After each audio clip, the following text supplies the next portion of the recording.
Welcome everyone to this first Sunday of 2021, football Sunday for us here. Two guys in a mic. I'm one of your hosts, Ron Pierce. And I'm your other host, Big Sean. I hope everyone is doing well this evening. What's popping? This is the 17-year breakup. We are done with not being in the playoffs here in Cleveland. My hands are up. I am completely and totally into this. I'm fine with that. But everybody who knows anything about me also knows I got some issues. Right. The Browns could have won 42-0, and he was still gonna have an issue with something. Something was gonna be wrong, like the hot dogs wasn't hot enough in the stadium. You know, something was gonna be. Well, first of all, don't listen to Sean's ass at all, and when it comes to this kind of shit, because you listen, he's incorrect. That's not true. It's very true. The ice wasn't cold enough in his house. Something was going to be wrong with today. You know, that's not true. I don't care what Sean is talking about. And listen, I generally will, concede to the fact that this guy's been knowing me for over almost 40 years. Today will be the day that I tell you, I don't give a damn how long he's known me. He's incorrect right now. Well, look, let's go ahead and get into it. So the Browns have finally clinched a playoff spot after you say I think it's like 18. So it's like 2002. Now listen, I want everybody to see me do this, man. Yes, congratulations. Congratulations. First of all, congratulations to me. Because I deserve this. Listen, bro, I was just about to say that. Like me and RP deserve this. Screw the team. We have earned this, man. Forget the city of Cleveland. We deserve this at all the suffering. Hold on a second, my friend. Ridicule. My homegirl Tamika Rashid is about to join us real quick. About to come in. All right.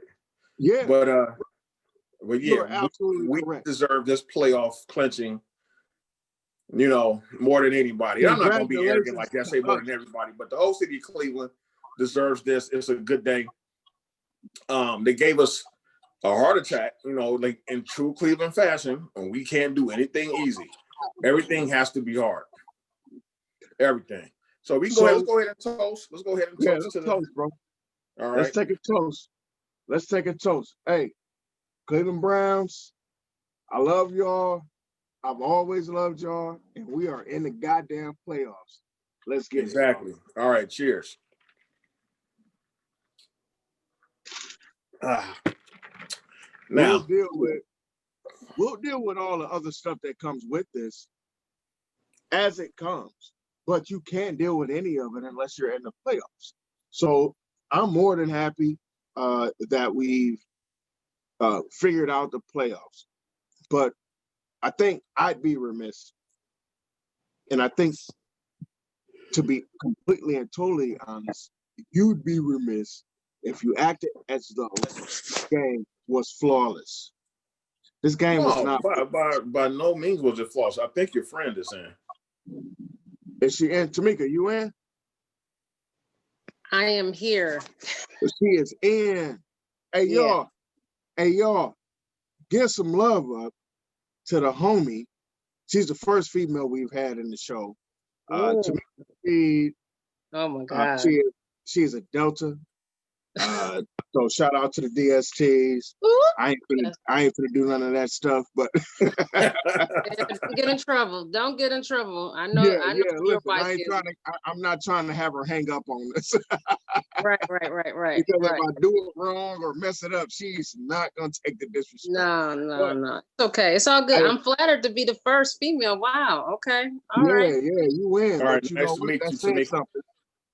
Yeah, for sure. Listen, there's a reason that I brought you in because, as one of the producers of the show, I have watched how you've, monitored yourself and spoken about certain things when it comes to the Browns, you in. Like I just was like, wow, she handles herself well. She knows what she's talking about. So I could have her on the show. And that's impressive all within itself. Because it's not that you don't know what you're talking about, not even close. You got listen, she's a full-fledged Browns fan, by the way. Like full-fledged. I just took off my Browns gear. I feel bad because I'm over here I'm like, ooh, I got Browns gear, and I just took off my Chubb jersey and everything. I don't take nothing off. This is all day on a Sunday, and you can see my background. I'm all about, that's my favorite player back there, Eric Metcalf. I was watching the pregame show, and Eric was on there, so I felt good going into the day. I'm not saying that that's what happened, but I did feel good going into the game. Well, okay, I just got a hat tossed to me, so I should probably put the hat Go on. Put your hat on, because we in the playoffs for the first time in 17 years. Put your hat on. There you go. There we go. And I gotta say hi, and I haven't met Sean. So Ron and I are in a sports group together. And Sean, okay.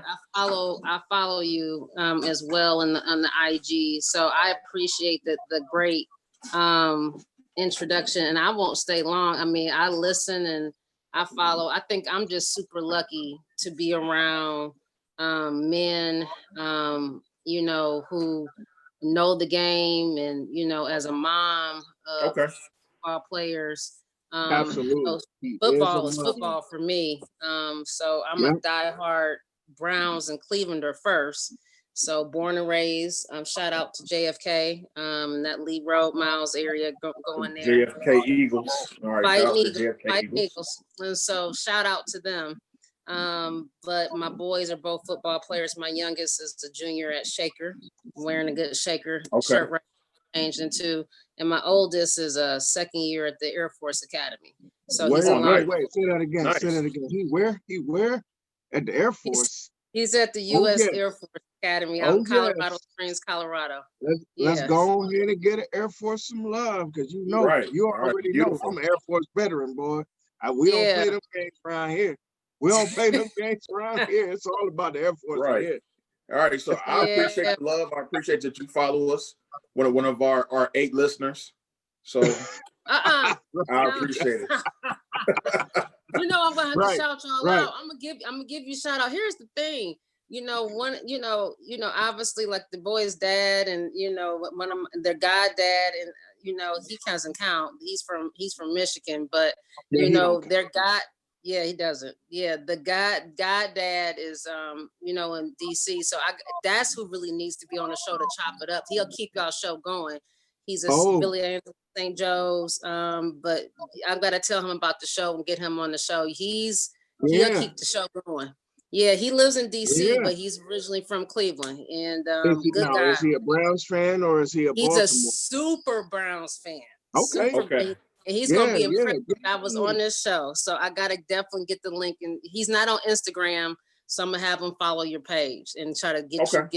Okay, beautiful. So tell me this, Tamika. As you watch today's game, I understand that you know you have certain issues with the team, certain issues with guys on the team, and I'm not trying to listen. I ain't trying to roll you. I'm just I'm keeping it 100. Today, what did you think of today's game? Like the play calling, you know, the way the guys executed today. What was your takeaway from today's game? So the highlights for me, here's my highlights. My highlights is always Nick. Nick Chubb is just the constant, like we've had some running backs and, you know, from the Trent Richardsons and, you know, all of those guys. But to me, Chubb is your workhorse, you know, and I think him and Kareem are just two different types. So what I saw today was that Kareem is coming more into that kind of slot in terms of a receiver. I think he's good, but I think he's not Nick. You know, Nick has that power. He has the ability to carry someone on his back and shake off and move through. It's kind of amazing to watch him. So I was impressed there. I think our receivers were trying to come back. You know, I continue to think there's potential in Rashard and you know, and Higgins. I'm always been a huge Jarvis fan. I think the fact that he's the person who's next to Nick, in my opinion, is always ready to work. Like For sure. he can play quarterback. He did running back today, took that hit, and you don't see many receivers willing to take a hit, like, and just Right. kind of play running back role and throw himself into the end zone like that. So those were two of the highlights. Now, Ron knows, and Sean, you probably don't. I'm not a huge Baker fan, and Yeah, there you told me that before you came on the show. and here's the thing with here's where my bottom line with Baker. Baker made a big play at the end. You know, he got that clock stopped. So I'm going to give him his points. But my contention with Baker as a third year quarterback, and somebody's going to argue the other side, he's had different head coaches, is that my issue is that where he's performing well is where he should be. When you look at a lot of other quarterbacks in his class, you know, they're outperforming Baker. Baker still, and yes, he's shorter. Yes, we've heard all that. Russell Wilson is short, you know, so that whole height piece that we talk about, I think he's a game manager. I think, you know, he has a good team around him, but I don't trust him as the leader of the team. I think he's coming into his own. And I think for another plus today, we saw that, you know, his ability to stop that clock and his ability to try to make some shorts, but he still doesn't have an arm. I would trust him with like an Aaron, you know, in terms of being able to launch. I'm not going to trust Baker be able to be comfortable with a Patrick Mahomes, a throw, or Aaron Rodgers, a launch down that field. For the same way, Lamar likes to run the ball. Some people feel like he runs the ball too much, you know? So I think Baker is definitely grown since last year under Freddie, and today was an example of that, but he still makes me nervous. So, you know, like when we That's were, fair.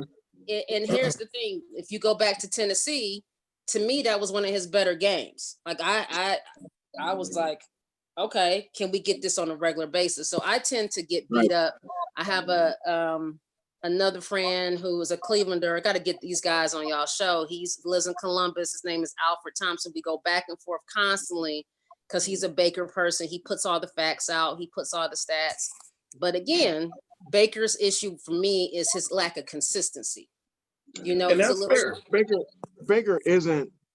Now, I'll be honest with you, Tamika, coming into this season, actually, Sean and I were both like, you know, we need to figure something out with Baker.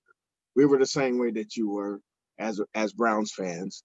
We didn't give him this season like as you got 16 games to figure your life out. Because, I mean, to be honest, talent should show up after a certain point. Am I correct? It should show up. Like somebody needs to show up and needs to point us towards a certain direction, because we haven't had a quarterback that we could depend on for a long time. I mean, hell, we've been here since 1999, 2000, and here we are 2021, and we're still literally looking for a quarterback. Is this guy? Well, we were looking for a quarterback. Yeah, for sure. So here's I never.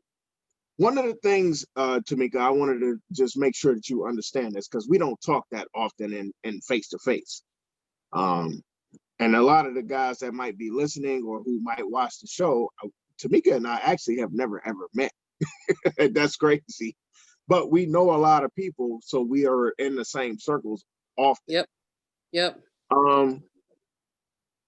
But not having like met and talked, the reason that I'm saying it this way is I think sometimes that what I might say to Tamika in another platform, it gets lost in translation. So I want to say this a certain kind of way. We are very fair. We're fair here. We try to be fair. And we've had our issues here on this show with Baker Mayfield. we've watched Baker not do certain things that we thought Baker should have done. The truth, though, is that we try to play it out through other avenues too. Part of our issues is that we think Stefanski is part of the issue as well. Yeah. He's trying to turn Baker into, the guy when he probably should just turn around and hand the ball off to Nick Chubb. My issues right now, the issues that I have, and everybody, I saw people on my Facebook page and all that stuff, and everybody is entitled to their opinion. I'm not upset that the Browns are in the playoffs. I'm kind of not sure how far we're going to get with this dude thinking that we don't need to run the ball more with Nick Chubb. I don't know that now, is it me, or am I the only one that doesn't see that this guy doesn't want to run Nick Chubb? I was questioning that too, because after the first half, he only had 7 carries, and I think Kareem had 6 or something like that. So at halftime, Nick had 7 carries, 83 yards, and I'm like, he has the hot hand. But do you think it's because? Go ahead. But do you think it's because, not to cut you off, Sean, do you think it's because, one of the statistics is that we're last in the league with, yards after catch. We're not, behind with our receivers. So do you think he is trying to, I always feel like there was this struggle a little bit. I didn't realize the statistic was that bad for us, that we're last in the league in terms of the YAC yards, after catch. Yeah, the yak yards. I can see that. Every time we catch the ball, they fall down like almost immediately. Yeah. So do you think that that's and I'm playing devil's advocate, do you think that's why that shift is starting to come? Like, earlier in our earlier games, and I'm curious, I guess I turn the question to the two of you all being the experts that you all are. Have you seen a shift from the earlier part of the season, pre-Nick getting hurt, to maybe he's not running Nick because of this stat? Like, we need to develop our receivers. There's potential in Higgins. There's potential in Peoples. There's obviously, we know who we got in Jarvis. Yeah, I don't think it's because of that stat per se. I just think that Stefanski was trying to diversify the offense, because what was starting to happen was, they're king on the run game. You can see the Jets now. There's a stat last week that the Jets weren't putting 8 and 9 in the box like we all thought they were. But what I did see, the Jets were run blitzing with the linebackers. So when the ball was snapped, they were coming up really just playing the run and keying on Chubb. Pittsburgh today, very aggressive on defense, had guys like stacking the box. And I think with analytics and with all of that, I think that they're just trying to loosen up the offense. Loosen up the defense a little bit by passing a little bit more. Now, the problem I have is that once Baker start having a couple of good games in a row, I think Stefanski got a little bit slap happy with the pass and kind of forgot where our knitting was. I agree. And you need more balance. Like Nick Chubb should have at least between 20 to 25 carries per game. And he's been under 20. He's been under 20 the last 4 games. Meanwhile, Baker Mayfield. He's been under 20 for about 5 games. Now, if you want to add it up between him and Hunt, maybe it's up to 25, but 30 carries. But I don't want to cut you off, bro. I don't want to cut you off, bro. But that's bullshit. And I only say that because you don't want to be this, like, Hunt needs X amount of carries. Exactly. Listen, Hunt is your secondary guy.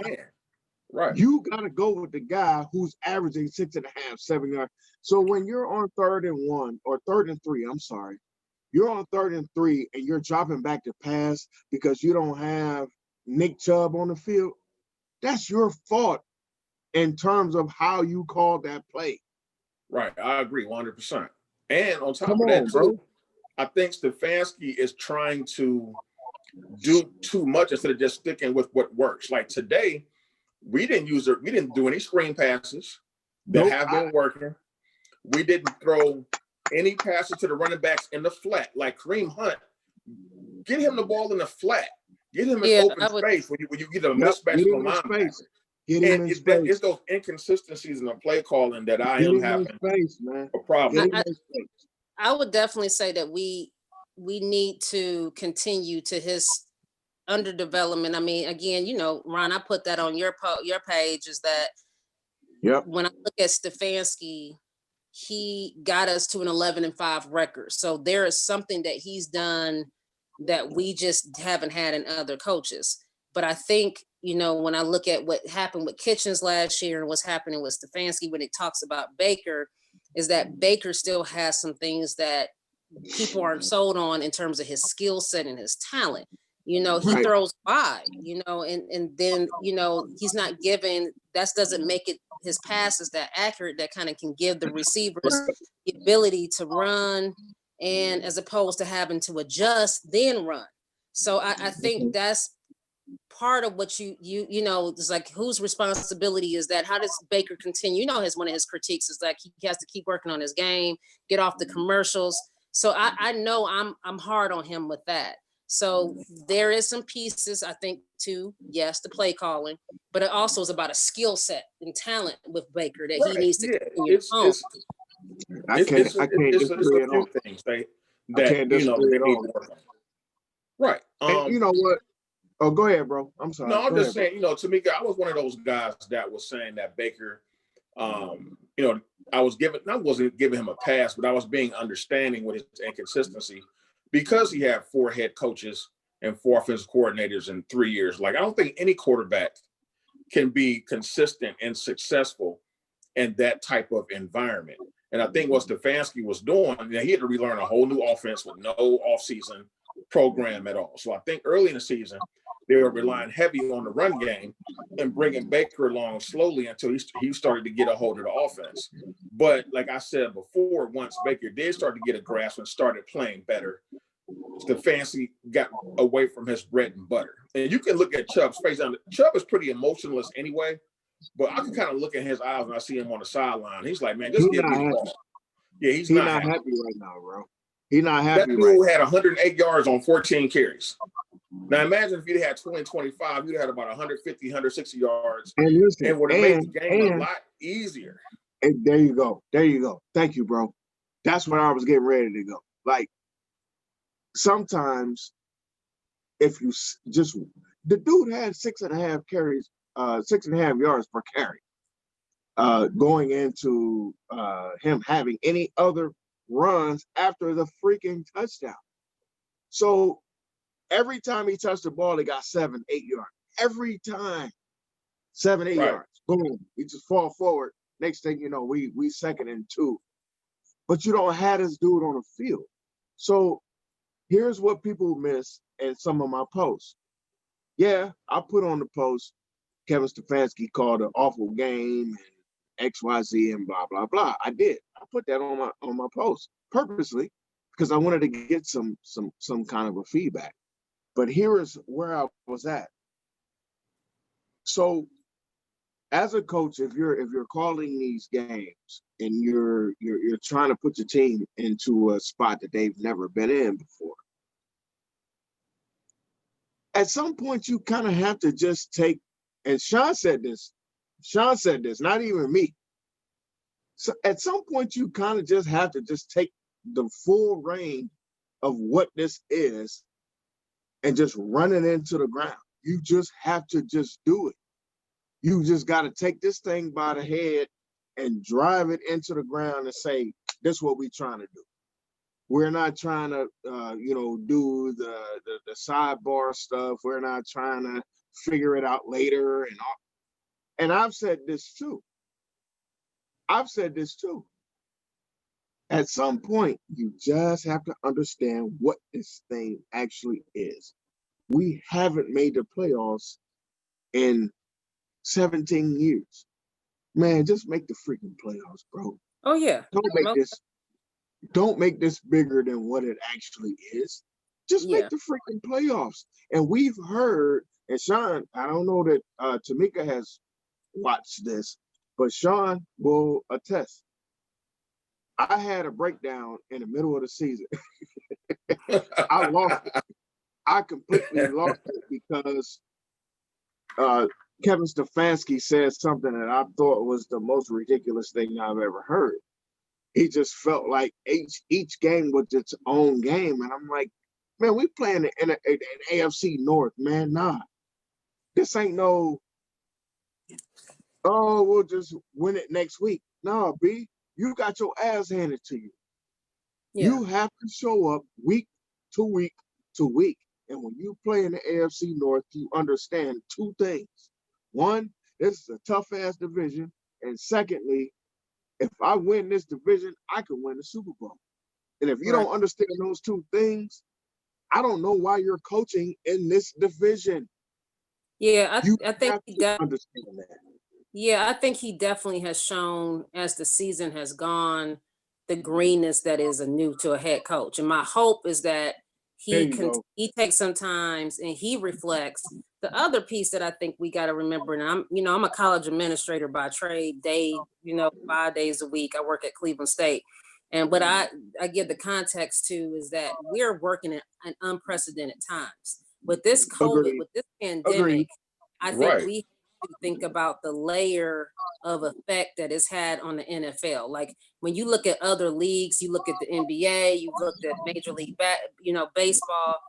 If you watch the season, look how the numbers of pandemics the COVID has hit. Like our team was damn near decimated. I mean, New Orleans didn't even have any running back. Especially this week.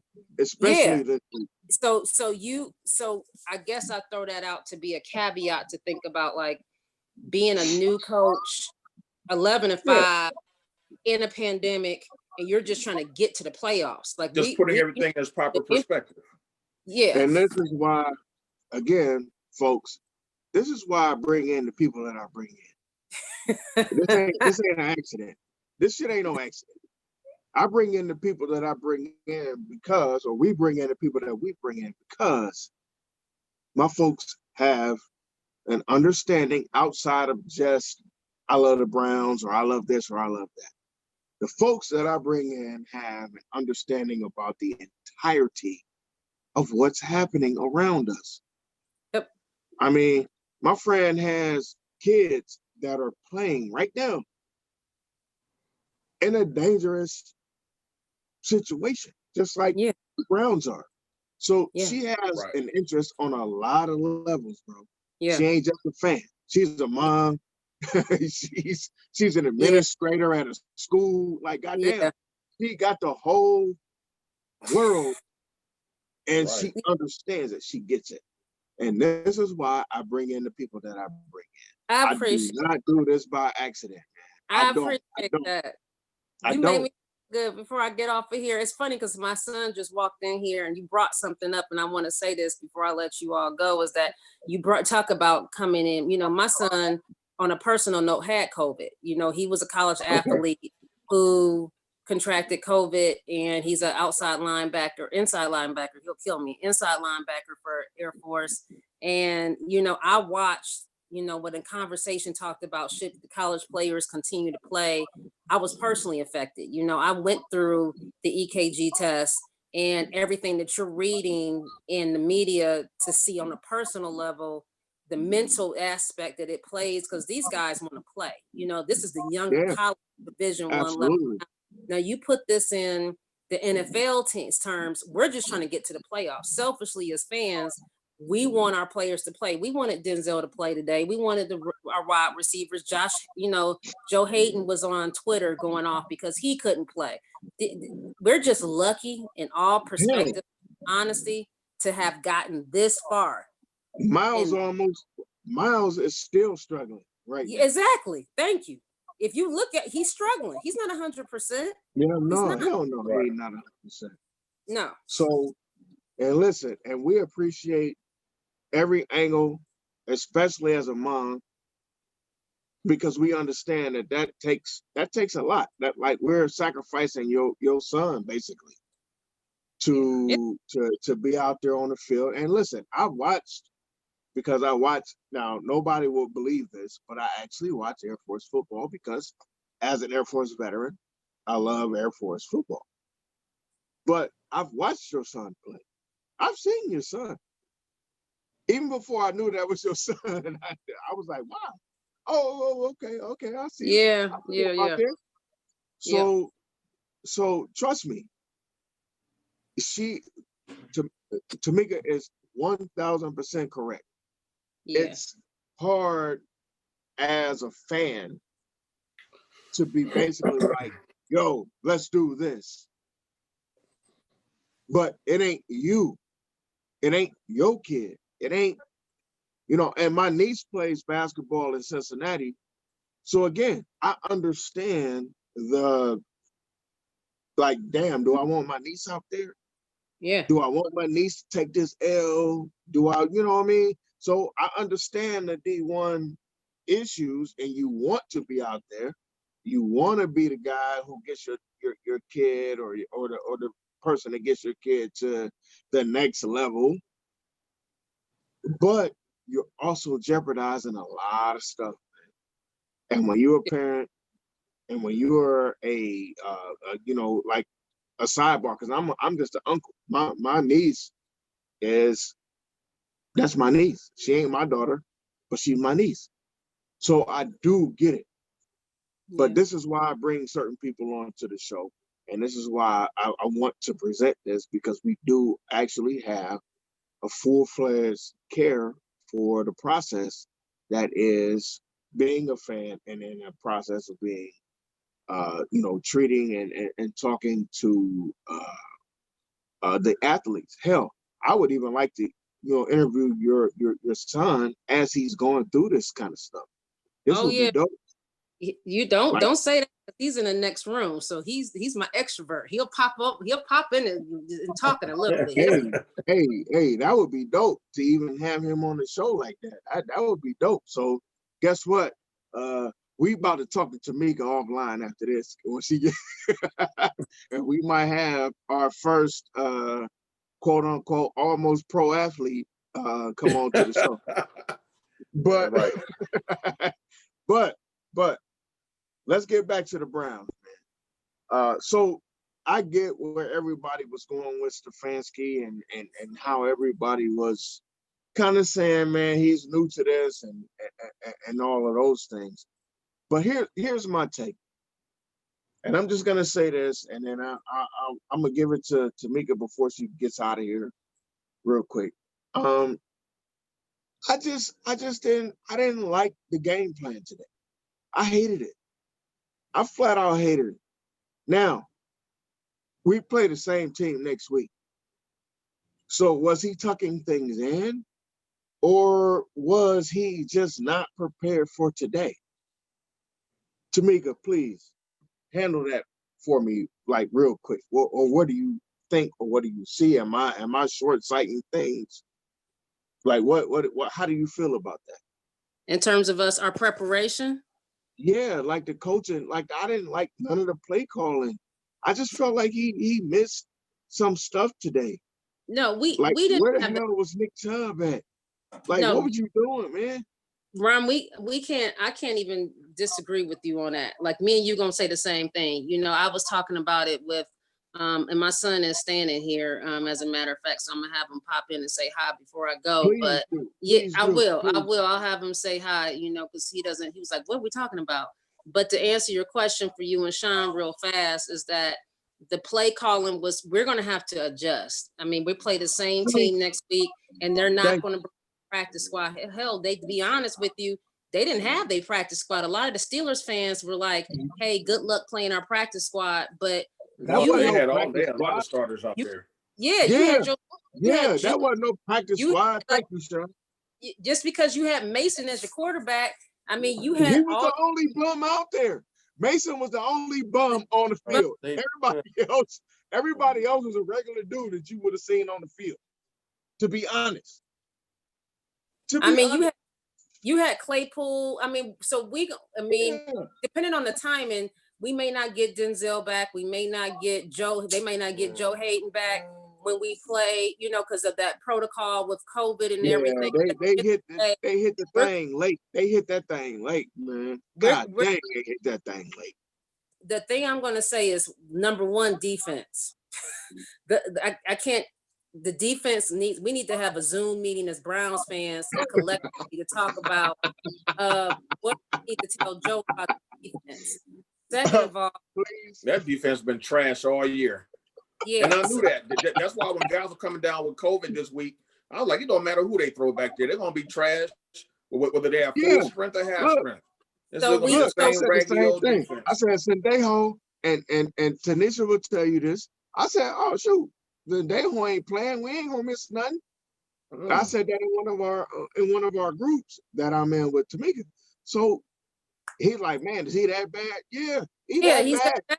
Yeah, we don't have a real safety situation. And to be honest with you, Peppers is out there balling out and but I digress on that whole situation. We won't talk about it. So the defense is a different situation. The defense. I'm about to cut your mic on that one. Look, and you absolutely right, but I'm about to cut your mic. The defense is one. We're gonna have to adjust to the plays. Is the second piece. And then, last but not least, I agree with you on Stefanski, Ron. I'm not gonna take you and Sean's point on that.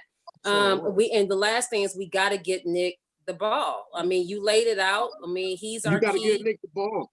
And that's the key. Can anybody tell me what we're waiting for? Can anybody tell me why we're waiting to figure out when he needs the ball?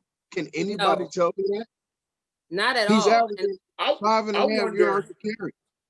I wonder if there's like some type of mild injury he has, maybe. Yeah, because he gonna get Man, come on, bro. Come on, seriously. Sean, you about to, Sean, don't do this. Seriously. Don't do this right. No, I'm being serious. I'm not. Hold on. I am not defending Stefanski at all. I'm trying to make sense of it, is what I'm trying to do. Bro, because it don't I'm make not about to do this with you, and I get it. You ain't gonna defend Stefanski, but you already know. You already know how I get down, man. We're not about to do this on this show. We are not about to do this on this goddamn show. I am not about to play this goddamn game with you, man. I'm not playing no game. I'm being dead serious. Ain't nothing wrong with him. Stop. How do you know? Bro, I'm not about to do this with you, man. You are not in the training room or in the ice tub after the game. Yeah, we got a guest in the room. You about to make me yell at you with a guest in the room. I'm going to introduce my son, and I appreciate Ron you sharing a shout out to him real quick because you asked the question. Sure. Shout out to you again thank you all for bringing him on. He's gonna say hey real quick because you asked a question about him being a college athlete and how that feels. Cool. Air Force Academy in terms of playing in this time. So he's going to just give you his quick perspective. He wants to talk about it. For sure. But I'm going to keep him focused on. Time for that. We got all the time for that, man. So first of all, let me give. First of all, because I'm an enlisted person, so let me get my elbow together.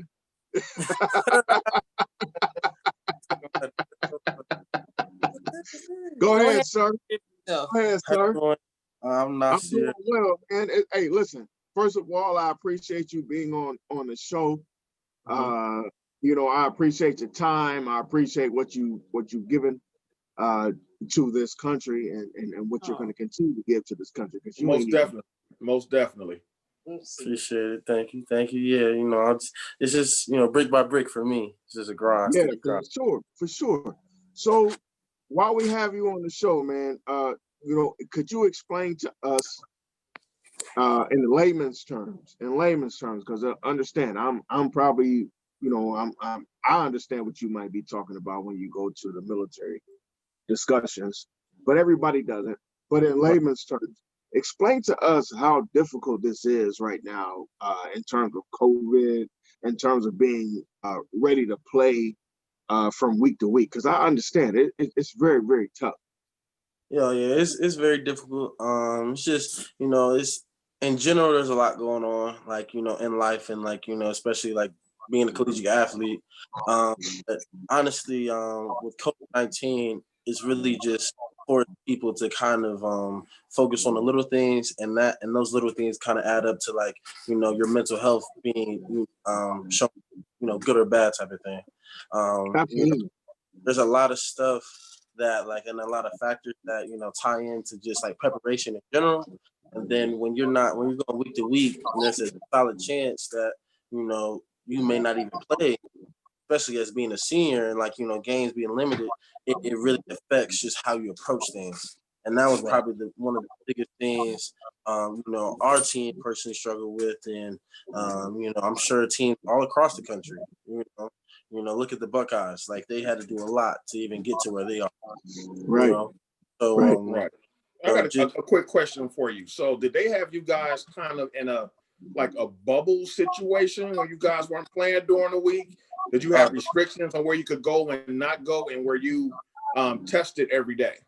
Yes, sir, definitely. We had, to answer all your questions, we were in a bubble. They had the football team live in a hotel actually for about 2 months because they wanted to finish the season. And then, there were harsh restrictions. Definitely like in terms of being in the immediate Colorado Springs area, all types of stuff, and then it kind of progressed to like even harsher restrictions where you can't even leave the school ground. Oh wow. So it was there was definitely a lot going on in terms of that. Yeah, definitely. I've been in college before, so I know you guys miss having your freedom, missing the parties and just having being able to kick it with your friends and things like that. So I definitely understand how tough that was. But how many games did you guys end up playing this season? So we ended up only playing 6. Okay, 6. So about half the season, half of what we were supposed to play. Just y'all should have beat. Hey, listen, y'all should have beat Navy, man. I thought y'all was gonna beat Navy, dog. No, yeah, we beat Navy. It was Army. Army we lost. Oh, it was Army. I'm sorry. That's what I meant. Yeah. I was like, because being in the Air Force, there's always a close relation between the Air Force and the Army, and they have this little bit of a. It's always this little bit of a fight between the two of them. That big brother, little brother dynamic. I know. Yeah, man. So I was like, man, y'all got to beat these dudes, man. I've always rooted for Air Force against Army. Yeah, no, for sure. Always rooted for Air Force against Army. I'm always looking for the cadets to come through, man. Yeah, no, definitely. Like the Falcons got to come through, man. Like that's always my goal is for the Falcons to show up over them damn Army cats, man. Because I've always had a hard time with the Army guys when I was enlisted. Mm-hmm. They always gave us grief, but we always, but it is what it is. So listen, man, I appreciate your time. I appreciate what you've done for us, allowing us to interview you real quick, man. And shout out to your mom, shout out to you. You guys are absolutely in our prayers as you continue to go through next season. And how does next season look at this point? So I'm gonna ask that question. How does next season look as you guys get ready to go beyond what's happened this year and as you prepare for next year? It's going to be great. Honestly, I feel like for the rest of my collegiate career, it's going to be a great experience, definitely, just because of the guys coming back and the guys coming in. So it's going to be very competitive. It's going to be, great. Air Force football is definitely going to take off in the next 3 seasons for sure while I'm there, So, I think because we prepare well, honestly, and I can only imagine just how much, it's going to be. In terms of like the games and stuff, hopefully it's a full season. Pray it's a full season because hopefully by that time, things start, really right, loosening up a little bit. Yeah, so right. Just one more question for you. What did you think about today's game between the Browns and the Steelers? I thought it was pretty. It pretty much I don't know. It's concerning for me because they did have certain pieces out that showed me I'm not sure how we will fare up with Ben Roethlisberger playing or TJ Watt, who's probably going to be the defensive player of the year playing. Right. Like things like that concerned me. And then just us, I was happy to see, we went back into spreading the ball and things like that. I kind of understood why Nick Chubb didn't play as much in terms of finishing the second half. Now, why do you think that happened? Now, tell me that, because I didn't understand that. So tell me why you think. I think it's because Stefanski's probably the best coach the Browns have had in decades. Oh, for sure. No, For he sure is. That's no question Absolutely, about yeah. that. If you all noticed, if the Browns are leading, going into the second half, we're undefeated. Like if we're trailing, like most games we have lost. So I think basically the theory on that was he kind of can gauge, like you can gauge, like if you watch enough football, you can gauge like who's gonna have the ball for this amount of time, stuff like that. And he wanted to make sure that I think Chubb was as healthy as can be for the big game that's really coming. You know. So I mean, like we didn't need anything fluke necessarily happening. We have Kareem Hunt behind him. You know what I'm saying? So I think he kind of trusted. I think he kind of trusted. Now I'm gonna ask you one more question. So having said that, we're not at the particular, until we win the game, we haven't won the game. Right. So do you think that that's a smart play? Do you think that maybe he needs to hedge his hand a little bit? Like, because we haven't won this game yet. So do you really want to keep your best? Honestly, that's your best player, right? So do you really want to keep this guy off the field, or like how do you feel like that should play? Like, and I'm asking you, being a player, being a player, like if you're the best player, you don't want to be off the field, correct? Right, exactly. And and I could tell the type of guy Nick Chubb is. Like he's a team guy. And he wants to help in like the best ways possible. I think, and I trust in Stefanski and just like his beliefs program because of just like the things he's done so far, like with even just being the first year. And I think he just had enough trust in what he had out there right now with the leadership of Jarvis Landry and Rashad Higgins, things like that. He felt like it could get done. Like obviously we couldn't get it done without those guys. Like we saw that last week against the Jets. Hoping Baker could step up in like ways that made sense. But I think he trusted in the fact that we had enough pieces that can finish a game. And I mean, I think he understood. He understood definitely, like not playing, like in terms of not playing Chubb, like the gamble he had. But I think it was just, I think the way I saw it, he, the bits and pieces and the ebbs and flows throughout the game of like how the game was going.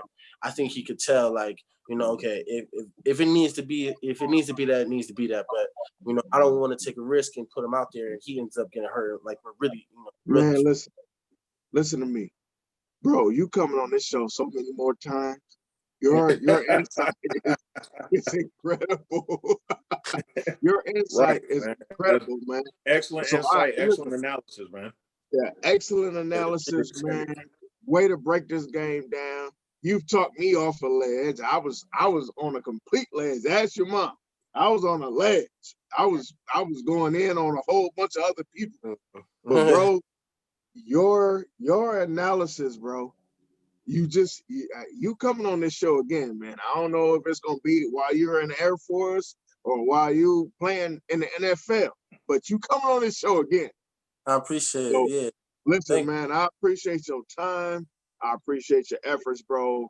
For sure, as an Air Force veteran, I salute you, my G. Thank you. I wasn't an officer, so I'll always have to salute you at some point. Right. So, but good luck to all your future endeavors, and stay healthy, man. Definitely stay healthy for sure. Tamika, I appreciate you, sweetheart. No problem. Thank you. We'll be talking soon. Thank you for giving us some time with your son. Yeah, thank you. This was awesome. Awesome. This might have been the best show I've ever done.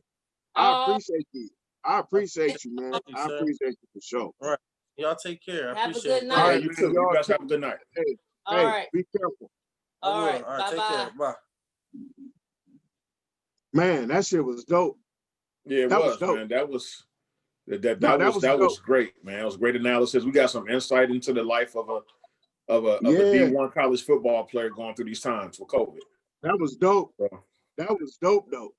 Like Yeah. I don't even know how to rebound from that. That's how Right. dope. You ain't got to. You Like, know, we just kind of that road itself. bask in it, man. That was a very excellent segment. But I do want to say this because Go I ahead. hate that we've had to be, you know, semi-negative about some things because really at the end of the day, you know, my team made the playoffs and it really hasn't sunk in yet for me. It probably won't sink in probably until tomorrow morning that we are actually in the doggone playoffs. We can finally start getting some respect and not get, you know what I'm saying? Like no matter what happens next week, we're going in the right direction.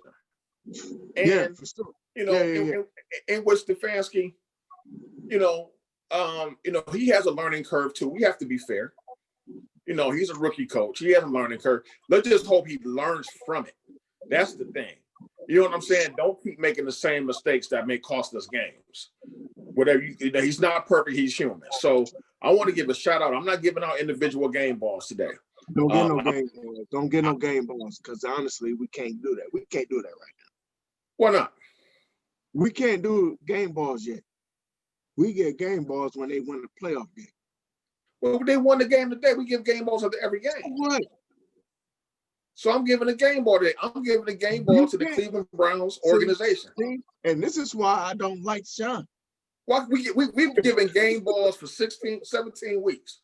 And now all of a sudden they actually win the game to clinch a playoff spot. And now we ain't giving the game ball. Go ahead then. Go ahead, get your damn play. I'm giving a game ball to I ain't giving no damn body no game ball. I'm giving a game ball to the Cleveland Browns organization for making the leap to making the doggone playoffs. Thank you. You actually correct on that one. I will. That's all I'm saying. Now, I know the job ain't done. The job is not finished at all. There you go. The job ain't finished at all. I was getting ready to say. Yeah. I was gonna let you have that, and then I was gonna say exactly that. So thank you. Now I'm fully. Sean is my partner. This is why Sean is my partner, because Sean actually gets me, and he already cuts me off a lot of times. I already knew you was going. You be getting all hyper. I get to like you probably been hyper. You probably drove somebody crazy today. Wherever you watched the game at today, you drove everybody in that place nuts. Like the people I watched the game with drove me. That's why I had a headache.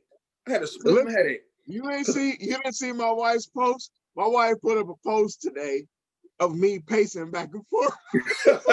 and I got mad at her because I realized that she was trying to mock me. And I'm like, hey man, don't do that. Right. No, I didn't see that. But I'm sure that you were probably a freaking maniac today. Now, the people that I was watching the game with my family, they were getting on my nerves because when the Browns weren't pulling away, I mean, they wanted to get rid of Baker Mayfield. He's the worst quarterback in the world. Listen, Stefanski is the worst coach in the world. It was just too much. It was too much negative energy. Here's the truth. Sean, you and I have been around each other for too long because we need the same level of space. I can't watch the game when people are all over me. I really don't like it. Hey man, I was sitting on the couch. My daughter was behind me. My wife was trying to put her legs on me and stuff.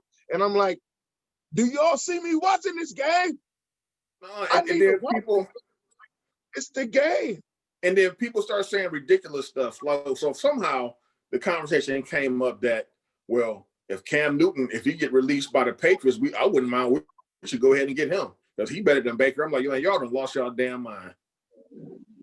I'm like, I can't with y'all. I can't. Like, why is that even what you're talking about right now? Right. I forgot how Cam Newton even came up. I'm like, I can't deal with this right now. I'm trying to watch this game and y'all talking ridiculous. Listen. And then my wife goes, because my daughter is like under here and she's trying to hold on to me under here.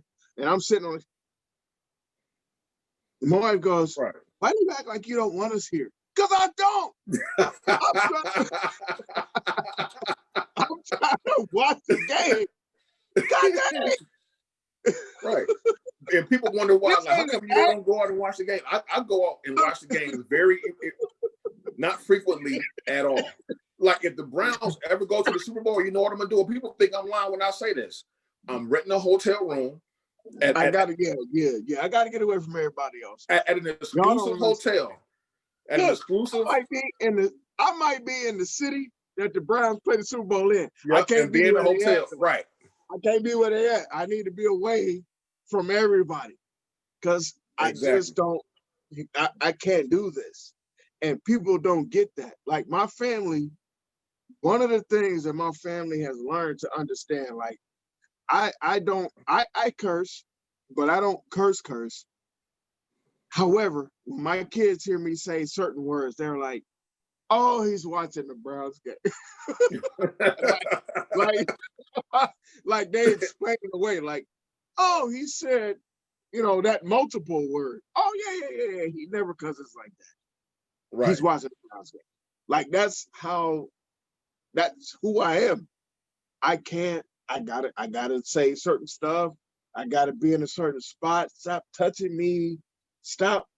Why is you stop talking to me? Like they want to have a conversation while the game is on. I don't want to have a regular conversation right now. Right. I just hate the ridiculous conversations that go on around me.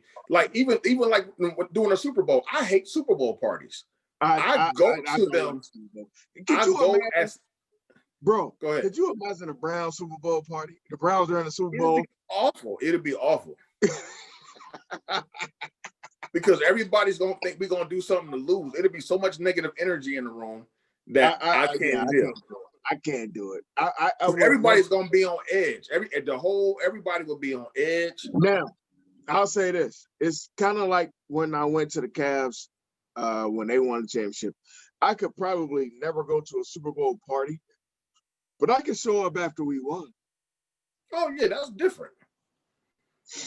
I can show up after we won, but during the game,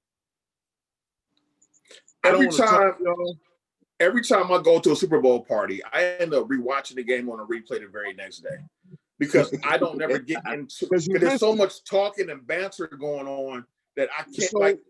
I'm a nerd. I'm a football nerd. I actually want to watch the game. I don't care about the commercial. The commercial has been awful.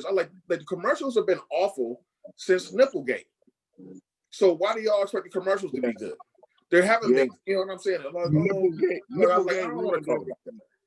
Because what happens is, it's a bunch of people that show up that the only football game they're going to watch all year is the Super Bowl. And people sit there and just make dumbass comments during the game. Like I don't want to sit here and have them explain to you what a holding penalty is. Like, get out of here. Now, so while we have you kind of hedged in, and this ain't the Super Bowl party, let's talk about next week. I don't know if it's Saturday or not. I haven't seen the time. They won't announce that until this game is over. So yeah. I haven't figured out a time yet. But let's talk about what's going to happen next week. The Browns are clearly in the playoffs, and we're going to play the Steelers again. So we got Big Ben. We got to go down to Three River Stadium, basically, and then we have to just show up. So what do you think is going to happen next week in that game?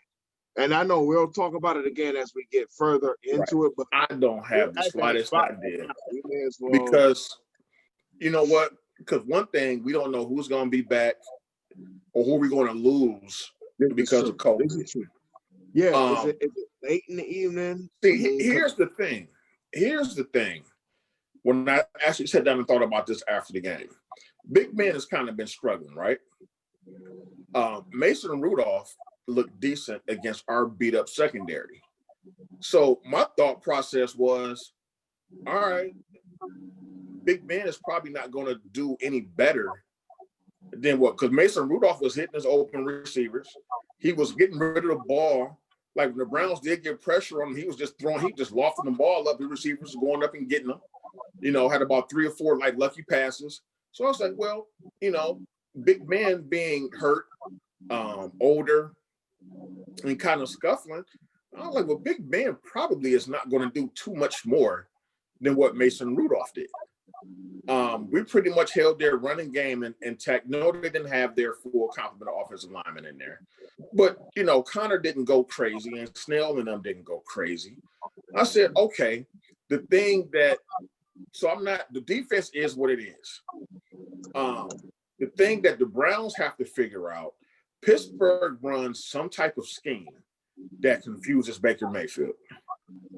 And that's the thing they have to focus on. All right, what are they doing and what are they taking away to make him less effective? And what do we have to do to counter that? Now, yes, you run the ball to Chubb, but at some point, Pittsburgh is going to try to take that away.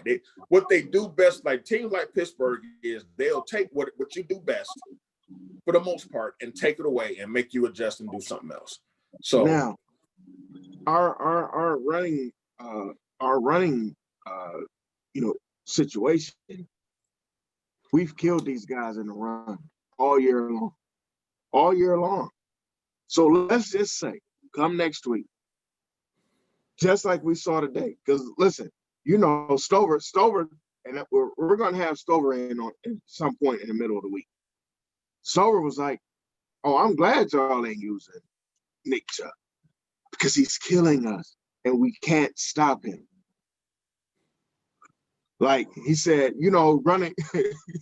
running 45 yards is tiring. So he understands, and I'll say this: he's not just a Steelers fan. He's a guy that understands how the Steelers work, inner workings, comes out.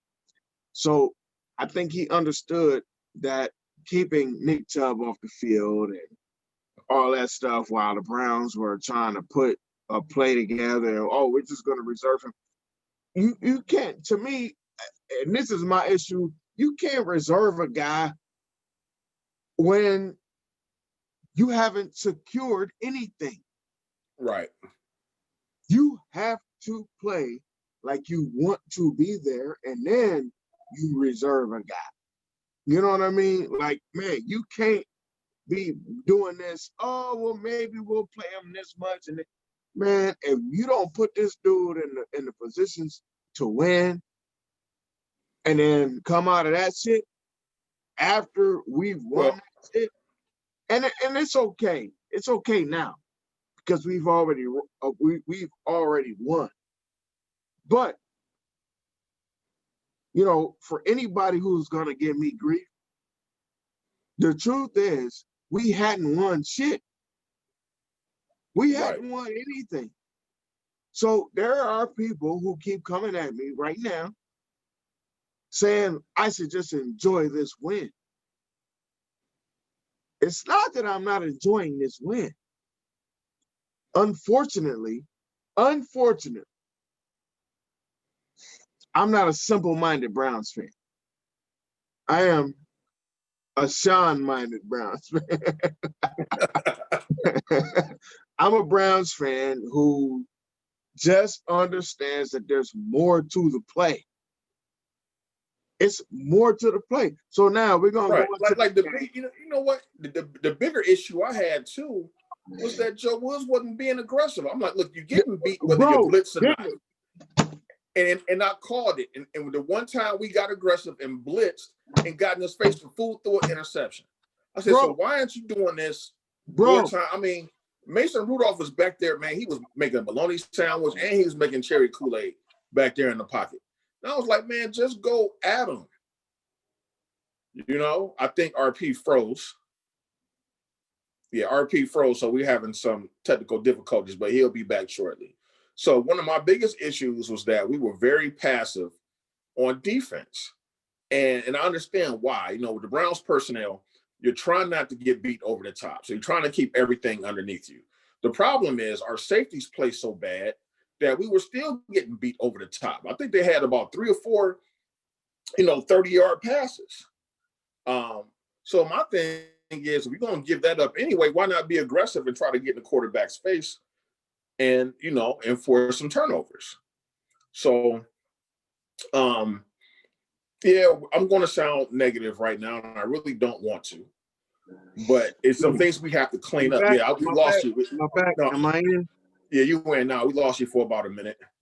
Yeah. So I was just going in. I just kept on, talking about the defense and how that Right. we were still giving up 30, 40-yard passes because our safeties were playing awful. And our cornerbacks have the worst technique in football. These dudes do not cannot locate the football to save their lives. Is it? Listen, man. I am so glad you just said that. I am so glad, and I don't mean to attack the microphone like I just did, but bro, I am so glad that you just said what you just said. I feel like these dudes don't. How do you not know how to cover a guy? Like they just don't know how to attack the ball when it's in the air. They're just completely and totally lost at times. And am I incorrect? And they were there in coverage. They just couldn't finish the play. They didn't know how to locate the ball. That and touchdown, the thing was, and that's the touchdown thing that was making me mad because Rudolph, he wasn't doing anything but throwing the ball up. He was just throwing the ball up under desperation. Those guys were going up and getting them. And that's why when we went up 24-9, the people I was watching the game with, they got kind of comfortable. And I was like, nah. I'm like, Pittsburgh keep getting these lucky passes off and these lucky plays. And sure enough, as soon as I said that, they got another one off the Claypool. When Mason Rudolph was under pressure, he just threw the ball up in the air. Yeah, he just threw that thing. And Redwine couldn't play he didn't play the ball. And Claypool went up and got a touchdown and cut the lead down. So that's something that they got to stress, during this practice week, if we can actually practice. That's another thing. The Browns only had 2 hours of practice, during this whole week. So their whole routine, because you can't even for the get last to the goddamn facility. You can't get to the facility because everything's already shut down. But yeah, you're right about that. I have to at some point, as much grief as I'm giving Kevin Stefanski, I think Sean is way more correct than he is wrong. You have to understand that, it takes an entire week to prepare for a team. You have to see what they do well. You have to see what they don't do well. You have to have, those moments in those times where you can prepare for what they do well or don't do well. Especially that team, man. Pittsburgh is just a well-coached football team. What I tell you during the week, in the midweek show, what did I tell you? The one thing I know about this dude, same thing I said about Dabo. These are psychological guys. These are guys that prepare their teams differently than everybody else. Dabo saying that Ohio State was 11 was also a statement to his team. It wasn't just a disrespect towards us. It was also a statement to his team. Same thing with Pittsburgh. Mike Tomlin ain't lost on words and ain't lost on nigga. There's a reason that nigga decided on Tuesday. This is a guy who never shows his hand, and he said on Tuesday, "Yeah, here's my quarterback. This guy, Mason Rudolph." There was a reason he did that. He wanted everybody on his team to understand. Here's the guy, and here we go. And they're gonna have to beat us this way. But I'm still coaching you all the same way. Like that wasn't by mistake. That was on purpose. And I said that on the midweek show. Yeah, you sure did. You called it. That wasn't by mistake. This dude is one of the best coaches who's ever coached football. And he's damn sure one of the best coaches in football right this second. Exactly. Mike Tomlin is.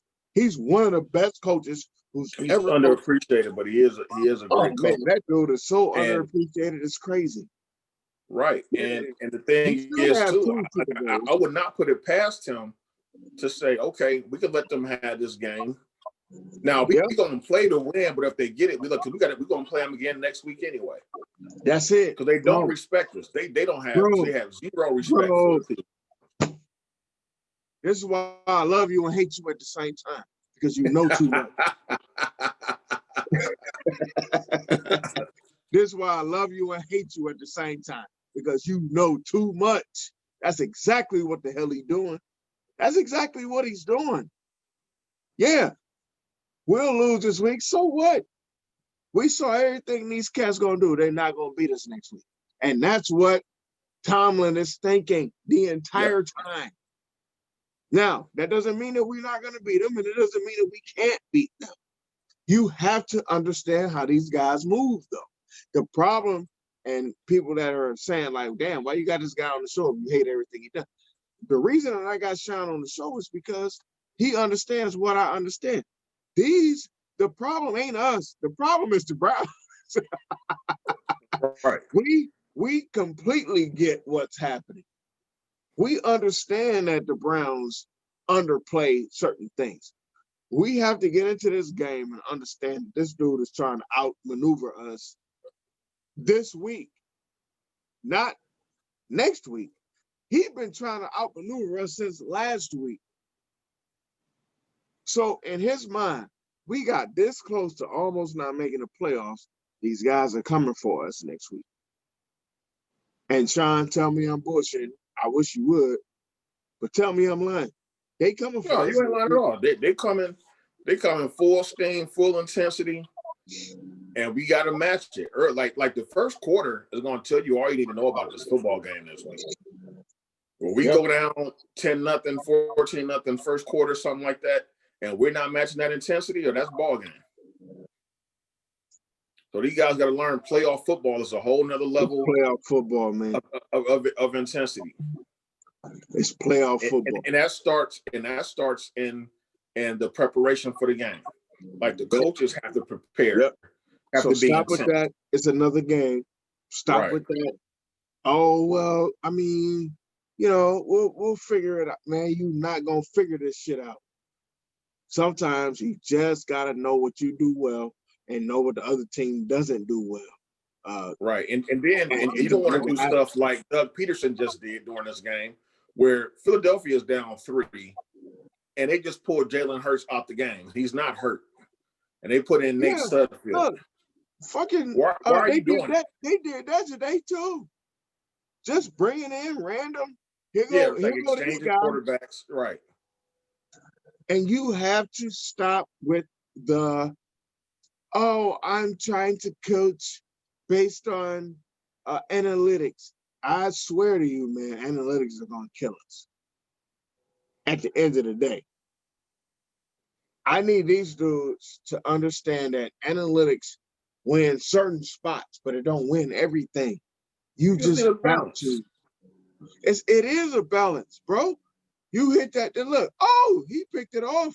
That was an awful throw. That's a pick. Why is he in there? I got the TV turned down, so I can't tell if Jalen I don't Hurts know why he's hurt. in there either, though. But He's standing there like he's not hurt. Yeah, but he threw it. Listen, he overthrew the ball. And he threw it to a dude that was double covered, basically. Well, Sudfeld, he sucked in college. I don't even know how he's even like some of these backup quarterbacks. Man, there's a dude that came in the day for Arizona because Kyler Murray got hurt. And I've never heard of this dude like Chris Sturverer or something, man. Like some of these guys that's backing up in the league.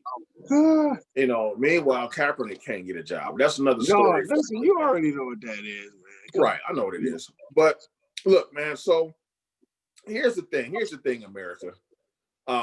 Because I know we're probably going to get some negative feedback on this show. Because this is supposed to be a happy time, and yet, we've kind of critiqued the Browns pretty hard today. But I want to let everybody know that I am like ecstatic that we're in the playoffs. Like I said, it just hasn't set in for me. I am too. I've been going through this for 41 years. The last time we made the playoffs was in 2002. And it's been a rough go, man. It's been like just sports wise, putting everything in perspective, because sports is just sports at the end of the day. But it's been frustrating that your team has been irrelevant for 20 some odd years. Yeah. And the fact now that we've made that next step. So even if we lose next week, to me, us making the playoffs has made this season a success. We still won. Right. The season has been a success because we were supposed to make this leap last year. was supposed to be the year that we made it. Yeah. And thank God, and to sure. put things in perspective, thank God we're not the Miami Dolphins or the Arizona Cardinals, other franchises that's been struggling and blew it today. 10-6, and you about to be out of the. We talked Right. about that last week too, being 10-6 out of the playoffs. Out of the playoffs. So once you get in, anything can happen, man. Any given Sunday. So that's why I want to give a shout out to the organization. We're on the right track regardless. Yeah, we're critiquing, but it's all out of love because we know that we can do better. That's the thing. We're not doing it just to be bitter, saying, "Oh, we hate these guys." No, like we've seen them do better. We know they can do better. So that's why we're coming down harder because we have a chance within the next couple of years to do something special here. We got a lot of good pieces. We got guys that want to be here.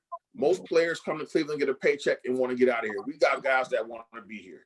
And shout out to Joe Bitonio, who's been the longest tenured Brown here. He's finally made the playoffs. Hey, actually, Myles Garrett. JC Tretter. Anybody looked over from that 0-16 team? Like Myles Garrett was on that team. Yep, Myles Ogunjobi was on that team. Shout out to JC Tretter. Myles Garrett, shout out to, let me think, who else was on that squad?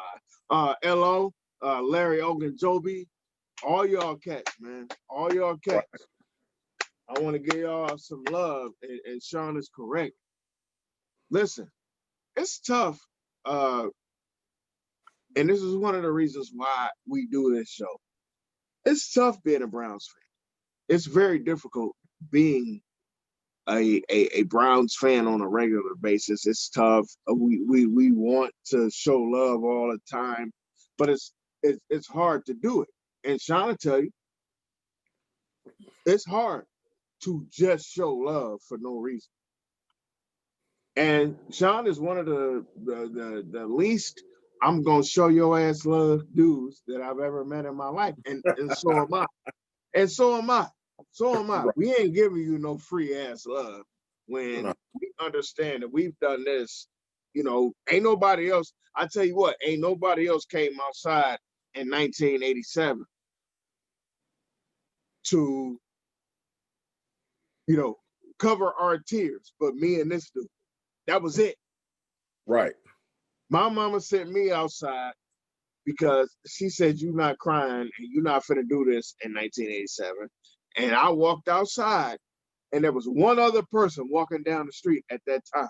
It was this dude right here, because his mama told him to say the same thing. You're not crying. And to put this in perspective, listeners, this was after the drive when John Elway broke our heart. Right after the drive.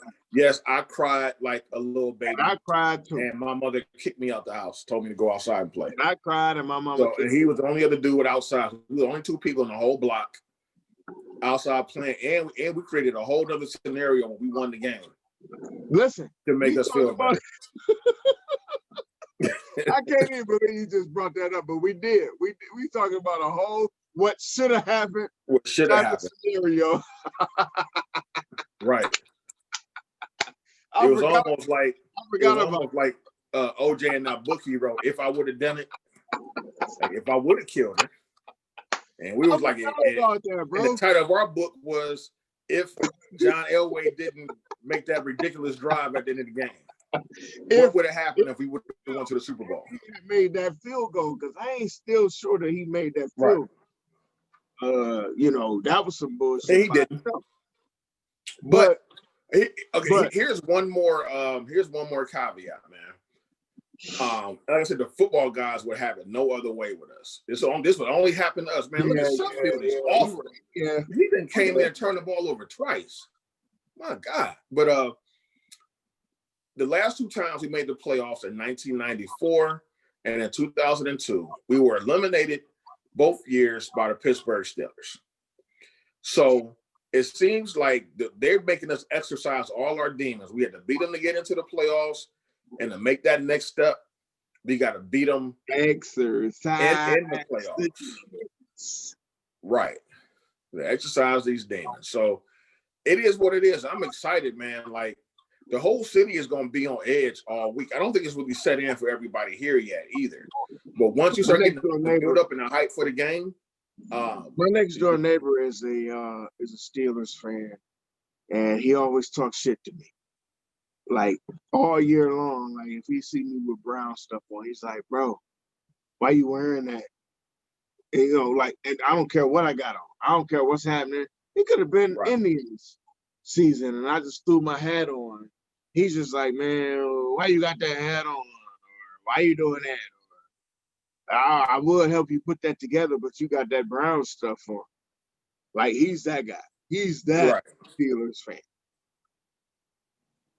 I tell you what, dog. I want to keep him at that same distance. Because if we I just want to shut them up, man. I'm sick of them. Man, I am sick of them, man. that's exactly where I was getting ready to go. Cause beat y'all niggas. We beat y'all. It's over with. All that's out the door. Now we on even ground. So if we can get this win, excuse me, Browns. Excuse me, Kevin Stefanski. Excuse me, Nick Chubb. Hey, you do realize Nick Chubb can carry the ball more than 22 times, right? Okay, cool. Give Nick Chubb the ball. I don't care that Casey and you know not Casey Hampton. I almost said Casey Hampton. Yeah, you going way back. I was going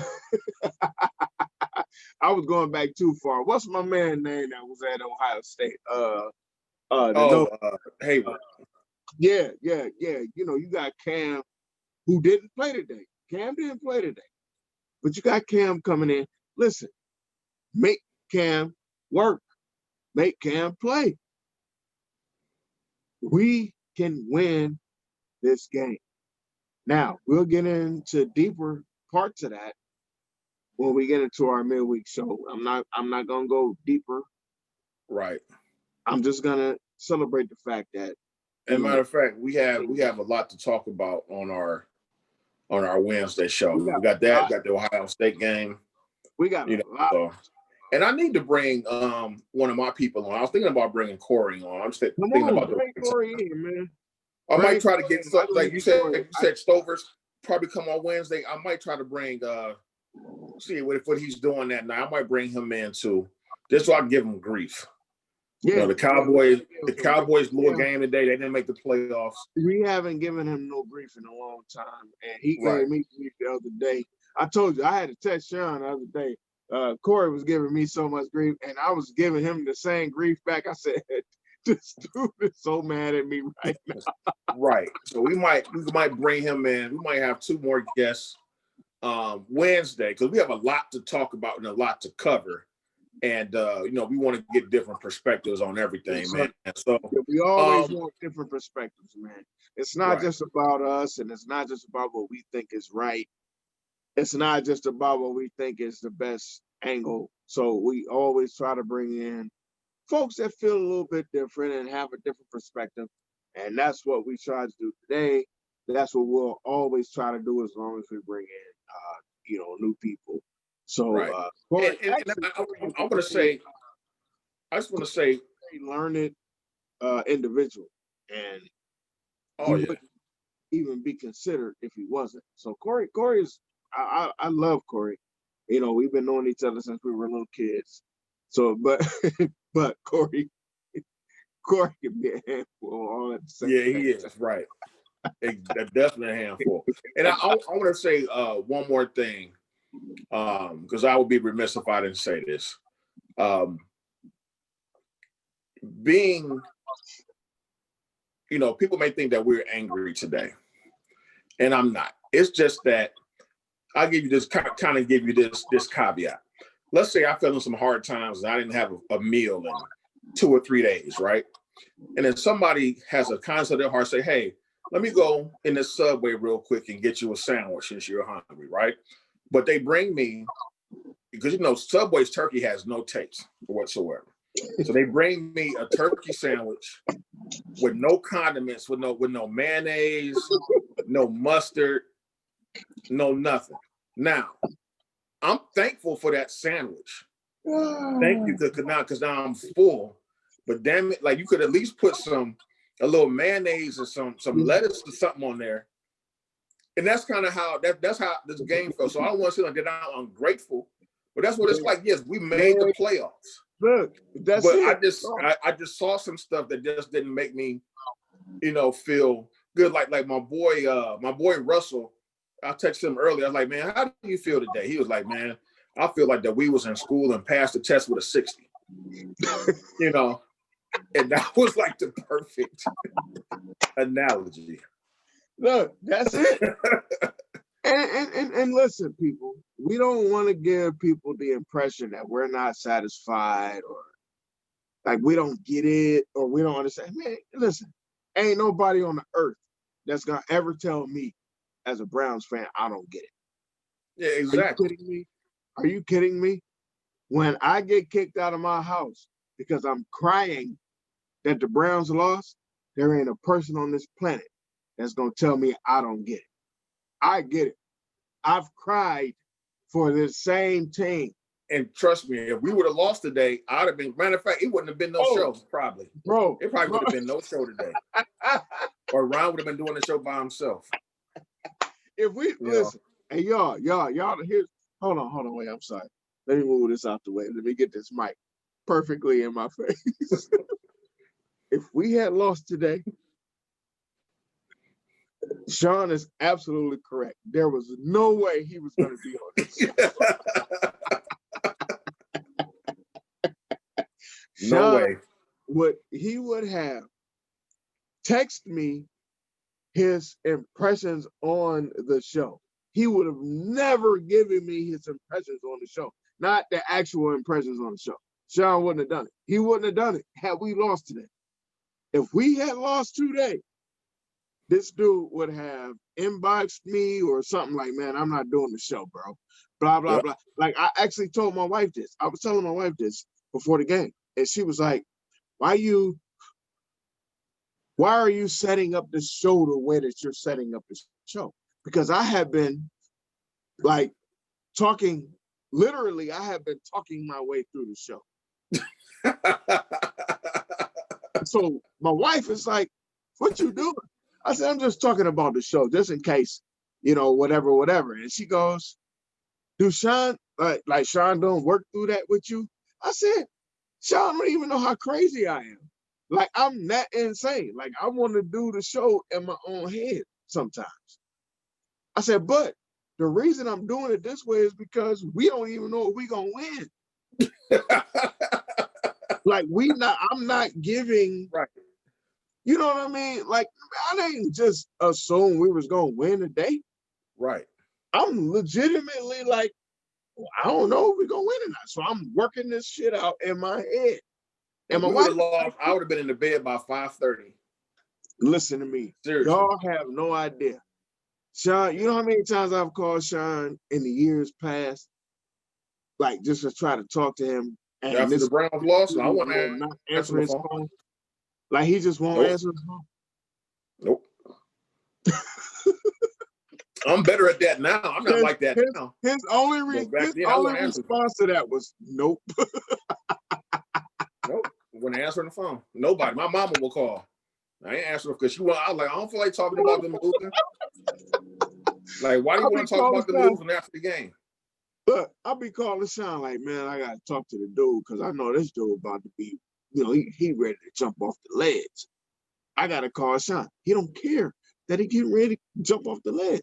So I've said this whole week, I said, man, these dudes have messed around and lost this damn game last week. If the Browns lose this game, I don't have a show. That's what I kept saying. I was like, I ain't got a show. I don't have a show. Like, people were so up to see if like, how's this gonna work? But I knew I wouldn't have a show. I kept saying, if the Browns lose this game, I have lost my show. That's it, and that's all. And my wife was saying to me, like, so what y'all gonna do when the Brown season's over? We'll worry about that when we worry about that when it happens. Yeah, we'll cross that bridge when it happens. You see that? You think I'm just talking? Sean understands this already. We'll cross that bridge when it happens. Cross that bridge at the time that it occurs. But look, America. For the last 20 years, there were 3 stages that I would go through during the Brown season. From about August to around early October, I would be in that that hopeful mode. Like, okay, there's a chance. You know, we got to do this, that, and the third, and we will be okay. Sean was awful, bro. He was then awful. Around October, it sets in that we're gonna suck again. I got to go through a whole nother season of suck, and I will go through a depression stage from about October to around early December.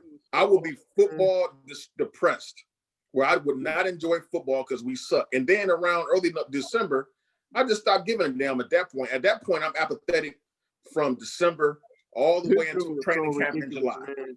Listen to and me. Start all over again. This dude used to be so ridiculous back in the day. Like, it was even worse when I was like, Sean's uncle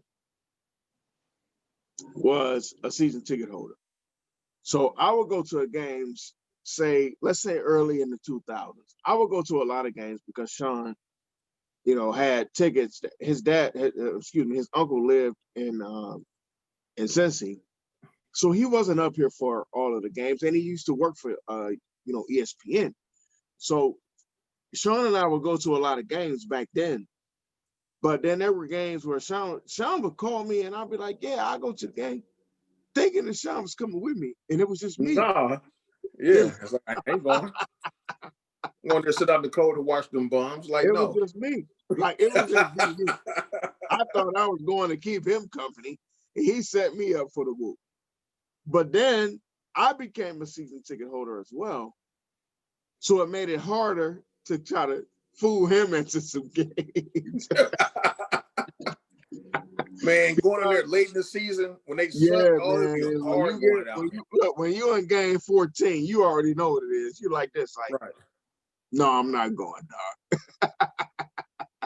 And people, like some of my friends thought, and my family thought I was a spoiled brat. They're like, "Sean, you not going to the game?" I'm like, "No," and they would be excited. Like, you can have the tickets free of charge, and they would be excited because they weren't going. Got their asses there. And they would look at me like, "Why are you just not going? It's the game." I was like, "Look, I done been down in that dungeon too long. I'm not going down there and wasting good money and good beer. We've done this. And this is why I keep trying to tell people don't get this part. We're not like fake Browns fans, y'all. We have done this. Sean and I have literally, we've gone to Cincinnati. We've gone to Baltimore. We've driven down to the Brown Stadium, parked 37 blocks away from the building. And we made road trips with different groups of people, you know, not with each other. You know, I've been in road trips to Detroit. Come on, bro. We've done this. This ain't fake for us. We are not faking this stuff. This dude is one of the realest Browns fans. And I'm saying that as a real Browns fan. This dude is one of the realest Brown fans I've ever met. Like, he lives it like I live it. When I walk outside with tears in my eyes and see another dude with tears in his eyes, it's over with for me. That's my guy right there. We get it. We gonna cry. Look, what the OJ say? We cried together. Right. Me and this dude cried together that day. We were in full-fledged tears because the Browns lost. It ain't nobody else I know in my life that has cried about the Browns like I've cried about the Browns, except for this dude. Not saying other people haven't. I'm not saying other people have not. What I'm telling you is, I know that this dude has cried like I've cried. Like, this dude sometimes calls me the way I was calling him. This dude calls me sometimes because he like, this dude about to kill himself. Let me call him. I got to talk him off the bridge. Like, he knows that about me. And I know that about him. We do that to each other. It ain't many people on this earth that I have that same sentiment for. But that's why this dude is on this podcast with me. This is why he my guy. Because there ain't nobody who has earned. When he said there's some folks that should be clapping and we've earned some level of celebration, We did this. We did this. It ain't many people that can say that and make me feel that way. Sean said that, and he was absolutely right. We've won, we've lost, we've cried, we've died with these dog orange and brown Cleveland Browns. During the 0-16 year, we were still wearing our colors getting ridiculed in our own city. Come on, wearing bro. our team's colors. Come on, bro. Still doing it. Like, it's football Sunday, I'm wearing my Browns gear. We ain't making this up. We're not making this up. This ain't fake for us. This ain't no, oh, because we winning now, let's do this. Nah, B. We've been here when we was winning. We've been here when we was losing. We've been doing this. I've lost friends. I told y'all, I used to be friends with Braylon Edwards. Braylon didn't like me because I was so hard on him. Because you were an asshole. That's why. I'm a Browns fan first. I love you as a person, but my G, you got to catch them balls too. Right. Like, he didn't understand that part, like where I was coming from, you know. But listen, my shout outs for this game, you know who gets a game ball? I gave Sean a little bit of grief about his game ball. Here's who's gonna get a game ball. Number one, anybody who's been a Browns fan over the last 20 years and consistently been a Browns fan, y'all get a game ball. Let's go back past 20 years. Those that just been riding or dying since day one. Right. Yep, since day one. All the day ones, I ain't got nothing but love for you guys, man. All my day ones. All my day ones. All the guys that understand what it means to be a Browns fan every day of the week. Not just when we winning, not just when we losing. I live next door to a Steelers fan. This dude was like, man, I ain't never seen nobody just put on their Brown stuff in June. That's me. I got on my Browns hoodie in June. And that's how it used to be, man. In our heyday, that's what it was. This is Brownstown. People wear their Browns gear, whatever. And you were starting to slowly see it coming back. When I'm driving around town, I saw a couple, they were going for a walk. They had their Browns gear on. I seen people dress their dogs with their Browns gear. Seeing the flag starting to come back out. You know, the pride is starting to come back out in the city, man. Especially, I think this week, probably around Wednesday, when the hype starts to build up and it really sinks in that, hey, we in the playoffs playing Pittsburgh. You know, you're going to see. It might come back again. I agree with that. Yeah, you're going to see the city start to come alive, man. But look, before we ramble on for another 2 or 3 hours, no, we about to be done. Anything else? Huh? No, we about to be done. Because we had a full show. Here we are on another full show, and I appreciate you guys for hanging out with us. I'm just ecstatic, as you guys can tell. I'm ecstatic. I can tell that you've been juiced up. You've been juiced up all day. I have. Man, I had so much. I'm gonna tell you just one little caveat. I was kind of the opposite because I had anxiety since Friday. So I'm checking Pro Football Talk every 15 minutes to see who is coming in COVID protocols. So I've been on edge because I was like, damn it, if I wake up Sunday morning, they talking about, the whole Brown offensive line is out because of COVID, I was going to have a fit. I've been kind of on it. I've been on edge. So when the Browns finally won, I was more relieved. I was like, all right, so I was just in a spot where I was like, man, I know what this can be. And I know what I've fought off. Like, people, again, I think they misunderstood, because what you just said was really where I've been. My anxiety was existent in how I was responding to people. I probably should have not been on Facebook, but I was responding in anxiety. So people are like, dude, can't you just be happy that your team is in the playoffs? And I'm like, y'all don't even understand how long this took. I don't even know what to do with it. Like, I don't know. You don't know what to do with yourself. I don't know how to just accept this. People are like, why you can't just accept that they won and went to the playoffs? Because I've been so negative, and negative things have always happened. I don't know how to just say, okay, we're in the playoffs. Good job. Because I saw things that made me question, what the hell is this dude doing? So, and Or that's what is what, what is the universe doing? and I mean, come on, bro. Yeah, it's like stuff kept happening. I was like, come on, y'all. We've done this show. We've done this exact same show all season long, haven't we? Every year, I don't care how good we played. Every year, every week, rather, we get to the end and we say to ourselves like, okay, so we could have played better. However, we've done that every game this season. Am I correct? You're right. We have. The only game we didn't do that was the Giants game. Well, that was the only game.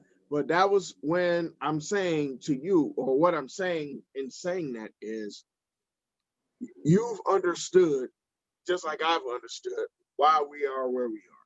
We've seen this, we've experienced this, we've lived through this, and we're just happy to be on the other side of it. So, thank you guys for existing with us and through us while we got ourselves to the playoffs.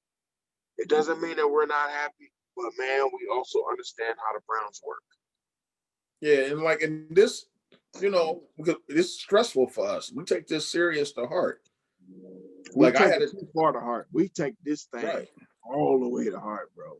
And nothing that we do is easy. Nothing that Cleveland teams do, like when the Cavs won, had to come back from a 3-1 deficit. That was stressful. When the Indians in the World Series, go up 3-1.